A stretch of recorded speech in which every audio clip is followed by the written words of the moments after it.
Hello and welcome to the Fantasy Sports Fanatic YouTube channel. I am your host Declan, and today I am going to be doing a round 7 AFL Supercoach review video. Since this is the first video on the channel though, I'll just give a bit of an overview of what the channel is going to be about. So I'll primarily be focused on AFL Fantasy, AFL Supercoach and Sports Deck's Real Dream Team. But when the new seasons roll around for stuff such as NBA, Premier League, any cricket related games and other sports potentially, I will be covering them where I can. But today, let's get into the Supercoach review video. So quite a high scoring round as we saw players that were popularly owned such as Jordan Dawson, Petraka, Cripps, Taranto all fire once again. But there were a few rookies that did let people down, such as Fergus Green, who people may have fielded, Jinby, who I owned, Seamus Mitchell, Philippou, I think dropped a 20 odd. So that did balance it out a bit. So let's just go game by game. So on Friday night, we had St Kilda versus Port, and a great start of the round for myself, as well as anyone else who had the VC on Rowan Marshall, dropping the big 159, locking in that captaincy straight away for the weekend.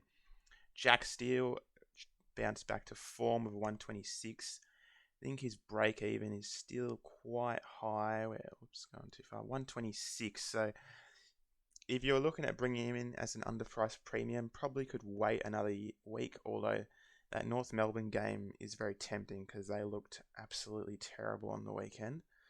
And we saw Petraka have an absolute field day. For Port, Butters and Rosie, 96, solid, but sort of might have been wanting a bit more considering St Kilda have been quite giving up a lot of points to midfielders so far this year. But Butters, 146, 94 and 96 in his last three. Still relatively cheap, about 5k over his starting price, so still potentially a jump on, but not for me personally. I think there's a few cheaper options up forward who we'll get to that you could look at. Connor Rosie, once again up and down. He's been a bit of a disappointing own, in my opinion, as a premium. I was hoping he could push the 105 mark, but the consistency just hasn't really been there for him so far. But he did cop a bit of attention during the game, I think, by Jack Steele and Seb Ross, I believe, so potentially influenced his score. Anything else from this game? You see Sinclair. No, a lot of people looking at him. I think he's a great option as an underpriced premium, who I'll get into later when I go into trade targets. Break even of 95 looks great. Got North Melbourne in his next game, so should be primed for a big one, I'd say. Anything else? Philippou dropping that 20. I'd be looking at getting rid of him ASAP. If I owned him, break even of 84, he's going to be bleeding cash very soon. He looked pretty tired on the weekend as well, so I wouldn't be surprised if we see the Saints rest him with North Melbourne up this week and have him cherry ripe for that game in Adelaide. The other one I want to touch on just quickly, bit of a more expensive rookie option, but Bryn Teakle scored very solidly first two games, 85 against West Coast. Inflated, I guess, since Bailey Williams isn't exactly the best ruckman in the comp. And 60 against Romo, but has Essendon next week against Draper, who's historically quite hard to score against. But I don't mind Teakle as an option if you're not necessarily needing that cheaper priced option. At 200k, I think there is room for him to grow. I heard not Sinclair, Lysette was injured on the weekend in the Sandful, so he should have the keys to that ruck division for a while. Now, on to the next game, Brisbane and Freo. Ashcroft, just wow. What a goal he scored and what a game he put together. 103 Supercoach points. I think that was his second ton of the season. And yep, it was indeed. Looking like he's going to be a guy we can hold till the buys. Break even still quite low. Yeah, I wouldn't be getting rid of him anytime soon. I think he's one you should be holding on to till around the buys. Hayden Young bounced back to form. Not sure if anyone still owns him, but 128 was probably the biggest beneficiary of Freo's changing game style. They were looking to move the ball a bit quicker today, less of that chip mark, moving the ball backwards, and he had a big 128 against the Lions. Not sure I'd be willing to jump on. Hasn't really dropped a heap from his starting price, and yeah, I don't know. I just don't really have much faith in Freo at the moment. Yeah, I think there's better options in defence, such as Sinclair and Sicily, who I'll get onto later. Um, Anyone else for the Lions? Wilmot had a nice game for anyone who still owns him. Matt Johnson got the 2-week suspension, so that's a bit of a hit for owners such as myself. Going to be missing till that Geelong game, and who knows, he might not even get back in. He seems to be a bit of a fringe player in that Freo team, although he did get a few CVAs. Let me just look on DFS. Credit to DFS Australia for these CVA numbers. Where's Johnson? 33%, so it's solid. It's not massive, but it's a decent amount. But I reckon that guy there, Neil Erasmus, could potentially take his spot. He was sub on the weekend. And was there anyone else from this game worth mentioning? Brayshaw, low again, continuing to drop. Could be an interesting option if he gets back to his best, but he does seem to be a better AFL fantasy scorer. McKenna, if you still own him, I jumped off myself. I would definitely be holding him now because Rich and Zorko are out for a little while, I think 2 to 3 weeks, so he should get a big boost in the scoring. I think I could see him scoring around that 80 mark with those guys gone. Next game, the thriller in the Battle of the Bridge, Sydney and GWS. What a game by Toby Green. Not that many would own him, but clutch gene he has got, certainly. Errol Goulden, a big one from this game, bounced back after that shocking 47 he dropped against Geelong. Just, nothing went his way that game, but luckily he repaid the faith here. Still not the most confident as an owner. I think he'll be around this 95 mark that he's currently averaging. I don't think I see him going any higher than that. There's just a lot of inconsistency around the midfield mix with Sydney, and Horse just likes to swing it around a lot. Let's have a look at their CBA. So Goulden's dropped off the last few weeks, gone from 60% to 24 and 17%, which does worry me a fair bit. Mills got about 50%, so he's getting back in there. He's going to be a very good option actually, Callum Mills, once he is back in that midfield mix when they get a few more of those guys back in defence, such as Rampy. So let's look at Mills. Down about 110k off his starting price. Break even still quite high. Probably a really good option to look at after his round 12 buy, just to have him through those other buy rounds. And we definitely know he can produce massive numbers. If we look at his 2022 stats, averaging 116, he is so underpriced. But until we see Horse give him around that 60% CBA mark, I just don't think you can jump on him at that in his current role. Sheldrick, disappointing. I know, not so much from a Supercoach perspective, but I know in fantasy a fair few people jumped on him, hoping he'd be taking Roberts' role. Didn't see the game until the last quarter, I must admit, but by the looks of things, didn't really get around the ball. I'm not sure if he was stuck in that forward pocket role that he was in last year when he got a game for the Swans.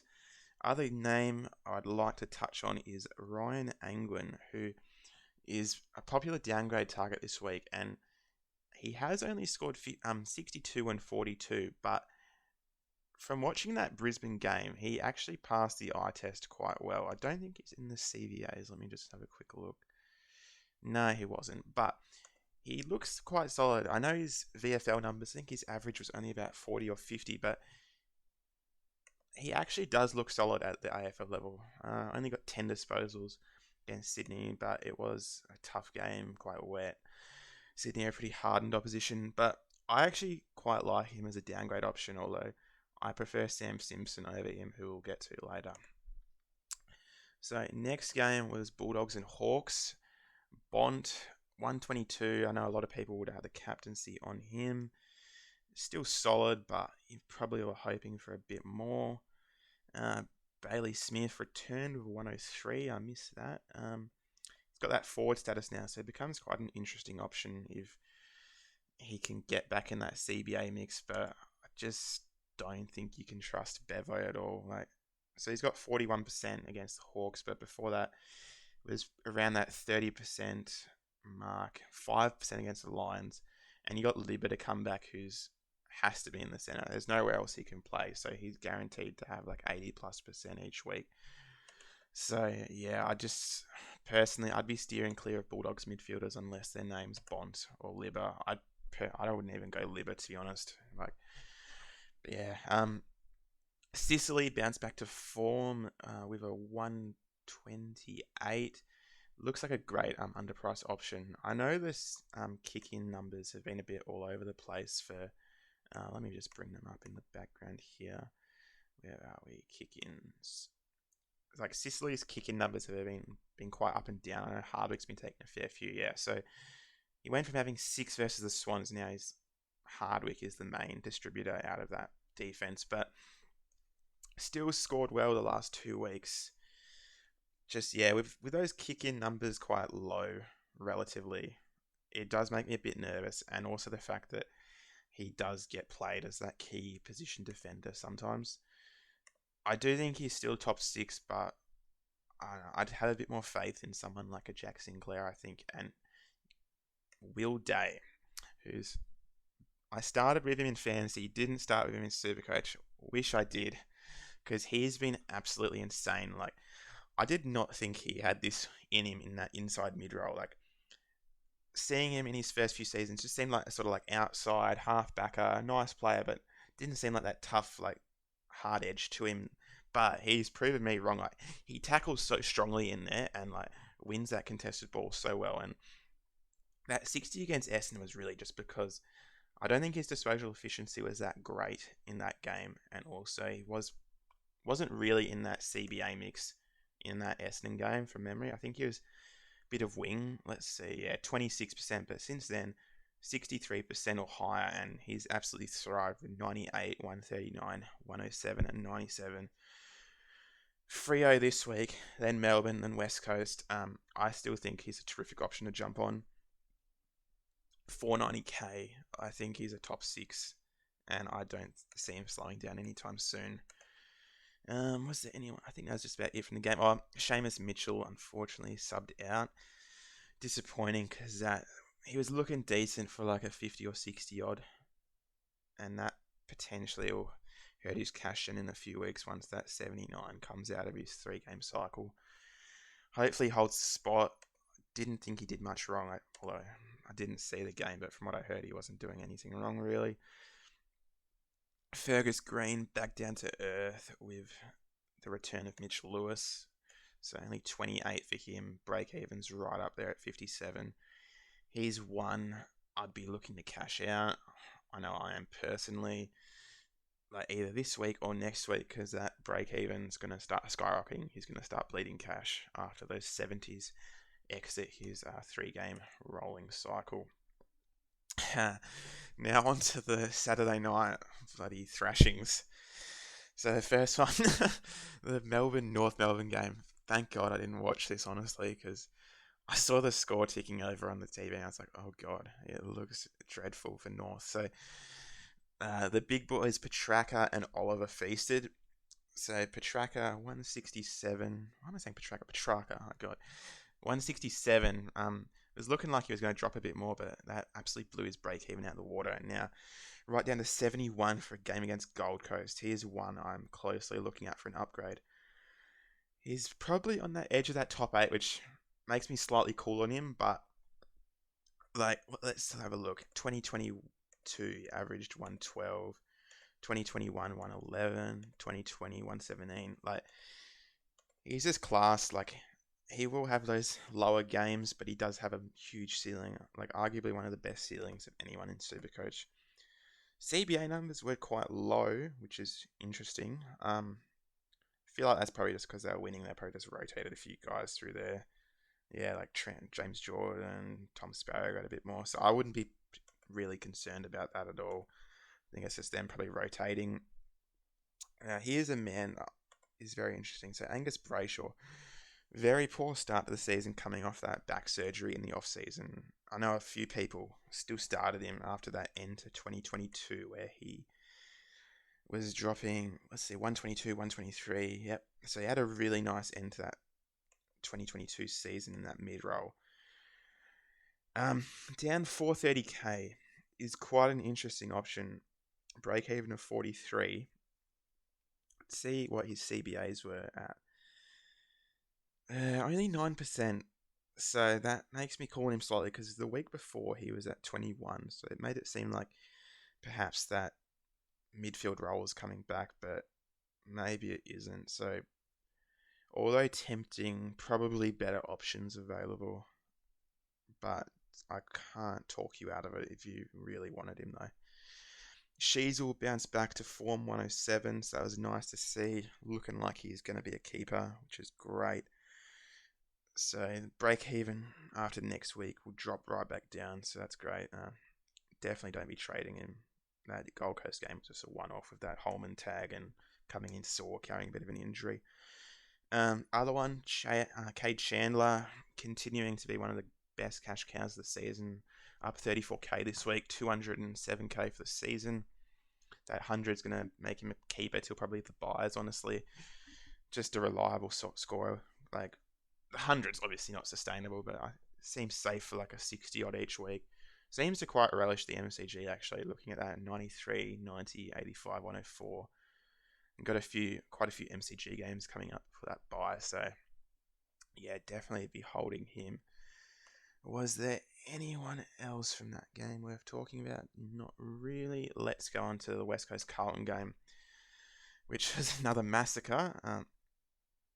Kerno and Cripps, huge scores from them. Cripps, I almost brought him in, but ended up going Zach Merritt, unfortunately. Yeah, great option. Break even at 54, down about 20k off his starting price. Bit of a tough run coming up though. Brisbane, Bulldogs, Collingwood, Sydney, Melbourne. But I don't really see that impacting him. He should be safe for like a 110 most weeks. How'd Sam Walsh go? 117. So yeah, he's continued his great return since coming back from injury.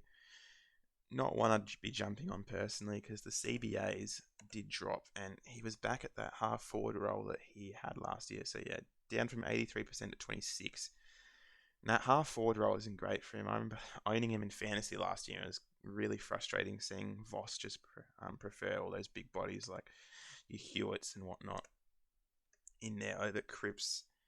I'm going to quickly go through the rest. So Chincotta, jumped on him early. If you don't have him, get him in because he looks like he's going to be a great cash cow and a reliable on-field starter. Projected to go up 62k. Yeah, Sard and Doherty are in the team as well, so I wouldn't really see a job security concern. I don't think Cowan will get back in after the way they played. Jinby, I'd be looking to get off him if you own him. I am myself. Just looks tired. They can't rest him because of all the injuries they have, but if they did, I'm pretty sure he'd be rested because, yeah, he is looking very sore and sorry for himself out there. Last one I'll touch on, Oliver Hollands, continuing to just be a really consistent 60s scorer for us. Break even of 43, so it's starting to get up there. So potentially look at moving him on in the next few weeks if you can. But I don't think there's really a rush because he's quite, like, yeah, only gone under 61. So, yeah, twice, sorry. But, yeah, there's no rush to move him on. He's pretty safe M8 for you if you need him there. I'm going to be looking to move him to my bench, though, in favour of Chincotta from now on. Now, on to the Sunday game. So, Essendon versus Geelong.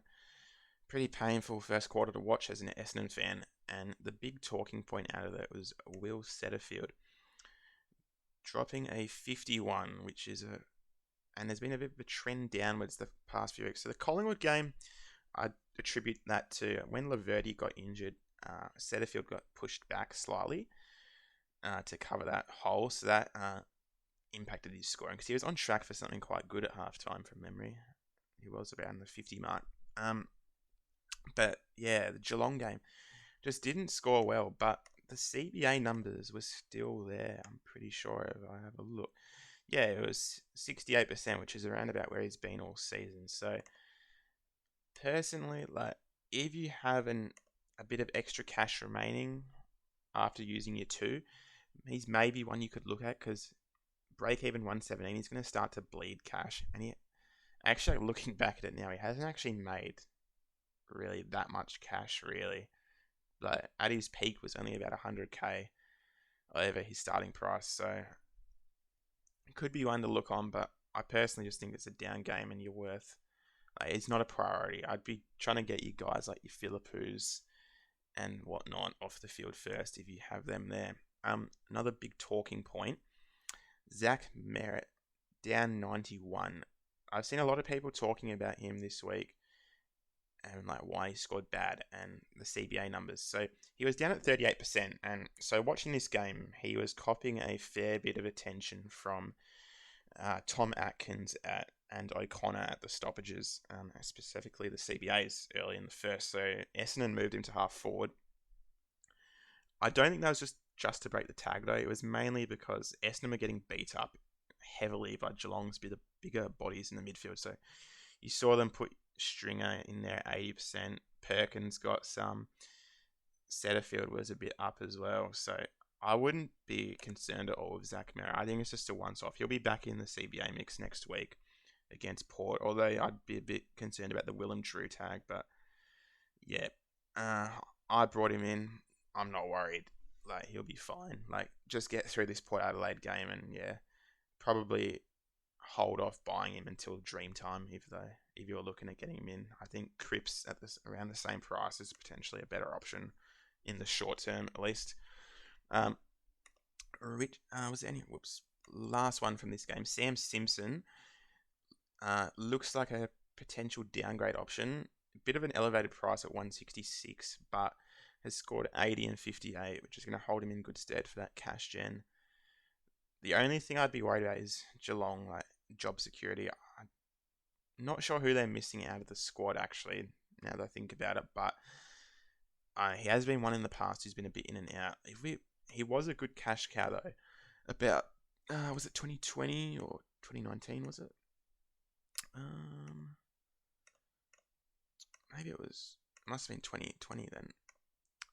Yeah, so he was pretty solid there for a stretch there, generated about 160k. I'm not sure if he got injured there, and that's why he missed out the rest of the season. But yeah, I quite like him as a downgrade option. Just have a look, see who are Geelong actually missing. Where's the injury list? Geelong. So Bose is out. Looks like for potentially a while. Zach Tui will come back. Stengel's out for a while. So yeah, his job security should be pretty solid actually. So yeah, definitely one to jump on. I think I'd prefer him over Angwin, even though he's a more expensive option. So on to Gold Coast Richmond. Just going to quickly gloss over this because I don't think there's many to go over. Samson Ryan continued his really nice cash gen for anyone who's got him at R3. Up 40k, break evens right down. I think I heard Nank's still 5 weeks away today, so he's going to be great up until the buys, and then probably at the buys you can look at cashing him out, and that's a really nice cash gen. If you have him, Taranto, once again with a big 140 against West Coast this week, looks like a really great captain option. Should be massive against them, and proven me wrong, especially about his Supercoach ability. I was always one who's like, oh, he's really good fantasy, but Supercoach is rubbish because he can't kick. But last few weeks, he's shut me right up with that. Jaden Short, good fantasy option. Supercoach scoring doesn't seem like it's there. How much did he get last week? Got 130. So once he gets DPP, potential option, but as a mid only, just can't go there. Anyone else of note? Not particularly. Bailey Humphrey, very unfortunate for owners. Not that I don't think many had him. Noah Anderson really picked up the Took void. How much was he? Break even at 84, but how much did he score last week? Just a second, let me reload this. Where was he? 89 last week. So yeah, I just don't think he's top 8.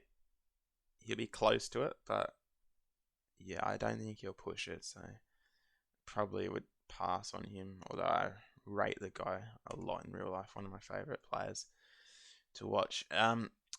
This is the other talking point, actually. I forgot about him. Fiorini. So there's a lot of talk about him during the week with Took out. And everyone knowing when Fiorini gets the role. If we just go back to, not 2021. Well, yeah, 2021. Averaged 100 back half the year. So price at 337. That's really unders for what we know he can do. I'm sure we looked at other seasons as well. He's averaged highly in the past. So the only problem I have with Fiorini is that he only had, I think it was about 13%. Yeah, 14% CBAs. Actually went down with no Took, and Swallow grabbed them all up. And Fiorini was playing that wing role, and that wing role in fantasy footy is just really inconsistent. I think it's too much of a risk for you to take in Supercoach. But if you own him in fantasy, I'd definitely be jumping on for that. And now, last game of the round, Adelaide versus Collingwood. Jordan Dawson just continues to produce the goods down in defence. That mid-roll he's got, he's just absolutely boosted his scoring to another level. Like, look at that. Minus the Hawks game, last 3, 173, 152 and 150. Just absolutely huge. He's got Geelong down at the Cattery this week. Could be a tough one, but after that, break even drops right back down. So, yeah, he's still quite highly priced. So, it's unfortunate if you don't own him. Probably just got to hope he has a down one against Geelong this week and then try jump on, because I don't think that price is going to really get very low. Nick Dacos, right down, had a bit of a injury issue. I didn't see it. I think it was an ankle from what I heard or something like that. Break even 145, so it's going to be coming right down for anyone who doesn't own him. Definitely be looking to get him once he drops a little bit if you don't own him. Absolute must have. Not much else to say about him really. Like, the kid's just an absolute gun. Laird played despite the whole calf issue, and in the fourth quarter, Fox saying that he was subbed out. No, he wasn't. So only got 100. Was looking on for a lot more, but just stopped in that last quarter, along with Adelaide in general as a team, to be honest. So 136 break even. So probably can wait, like, after this Geelong game, maybe even the St Kilda game. I'm not sure. They do give up a lot of points to mids, so probably an option to look at there. But I wouldn't mind getting him this week even. I wish I had the funds, but I don't. Richelli down, Pedler, good rookie option for anyone who paid up for him. Scoring solidly in fantasy. He's actually been scoring better than that. Didn't realise Supercoach wasn't as good. Was there anyone else from that game to mention? Not really. Okay, so getting on to how I went this week. So let's go home screen. So I got a 2,403, so up 797 to 780 for the season. We'll see if I can sustain it. Not sure. I've never been this high before, so getting a bit nervous with my moves and what I make. So I'll probably fluff it up, if we're being honest. So what I'm looking at personally, I'm looking. Oh, my changes didn't undo. That's why I was. Oh, never mind. Let me refresh this. I'm not sure why that's. I undid it before I came on here. Yeah, here we go. So I'm looking at downgrading Radaglia and Green to Simpson and Angwin, who also happen to be the top 2 trade targets. And originally I was hoping to have the cash for Oliver, but it hasn't dropped as much as I thought. Probably will drop a bit more like after this week, and then the break even will start to be a bit lower for his standards. So yeah, looking at Radaglia and Green down to a Simpson and Angwin. Let me just put that in. Simpson and so that leaves me with 319k. So what I'm going to be doing is boosting once again. So I think I'll have one boost left after this. Big difference in philosophy for me. Like last year, I held on to my boosts. That proved to be a really bad decision. Whereas this year, just going straight into them. Between Cripps and Petrarca, I'm probably going to be going Petrarca just because Cripps, I'd have to look at my buy structure. I haven't done that yet, but based on buy structure, I think Petrarca is a better fit for my team. Let me just go complete trade just so I can check that and show you guys. Yeah, probably is a better fit because I won't have Setterfield by that round 14. Whereas, let's see, round 15 is Carlton. Yeah, those three will still be there and potentially Hopper as well. Hollands will be gone, but yeah, it's probably better for buy structure if I get Petrarca. The other downgrade option, obviously, I think was Teakle if you're willing to pay up a bit. Obviously, I would be looking at him, but I need that cash to get a Petrarca. So, yeah, if you're willing to pay up 200k, I think he's a pretty decent option and provides good cover for your like ruck stocks during the buys. But yeah, it's a tough one. Like I feel like the cash you save by going a Simpson or an Angwin instead just really helps out in terms of getting an upgrade you want. Setterfield's the other one. If I decide to change all my trade plans and only downgrade one of Radically or Green, I might be looking at moving him on potentially because yeah, the other option would be for me to go Jimby up to Will Day. I'm not sure how much cash I probably wouldn't have enough cash to actually upgrade Setterfield then actually, but that's the other one I'm considering if I decide I'm not too crash hot on Petrarca. Is there anyone else? Tim English will be dropping in price. Actually, that's big for non-owners. That 90. First one under 130 for the year. So, yeah, pretty crazy standard he's put up so far this year. But against Flynn, honestly, he could easily get close to that 161 because what's his name? Laddams, I'm pretty sure, put up a big one against Flynn on the weekend. He hasn't been scoring great all year. Yeah, Laddams got 100 and he's been scoring like 70 for the most part this season. So yeah, they're my trade plans for the week and what I'm likely to be lining up as.